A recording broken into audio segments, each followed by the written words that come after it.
Hello friends, welcome to my channel Har Har Mahadev. आज हम सुनेंगे शुक्रवार प्रदोष व्रत की कथा। सूत जी बोले, प्राचीन काल की बात है। एक नगर में 3 मित्र रहते थे। तीनों में घनिष्ठ मित्रता थी। उनमें एक राजकुमार, दूसरा ब्राह्मण पुत्र, तीसरा सेठ का पुत्र था। राजकुमार व ब्राह्मण पुत्र का विवाह हो चुका था। सेठ पुत्र का विवाह के बाद गौना नहीं हुआ था। एक दिन तीनों मित्र आपस में स्त्रियों की चर्चा कर रहे थे। ब्राह्मण पुत्र ने नारियों की प्रशंसा करते हुए कहा कि नारीहीन घर भूतों का डेरा होता है।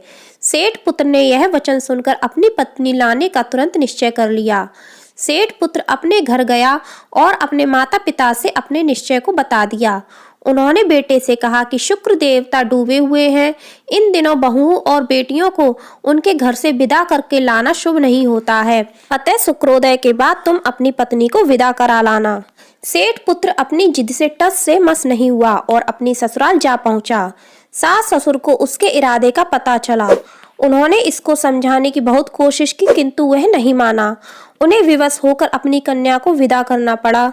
ससुराल से विदा होकर पति पत्नी नगर से बाहर निकले ही थे कि उनकी बैलगाड़ी का पहिया टूट गया और एक बैल की टांग टूट गई।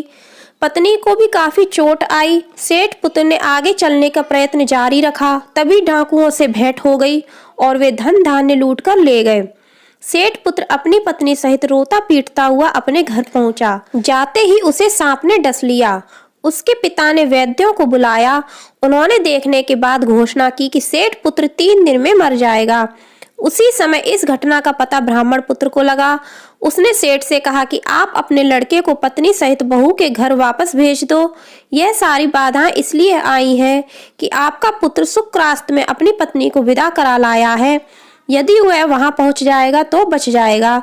सेठ पुत्र को ब्राह्मण पुत्र की बात जच गई और अपनी पुत्र वधू और पुत्र को वापस लौटा दिया।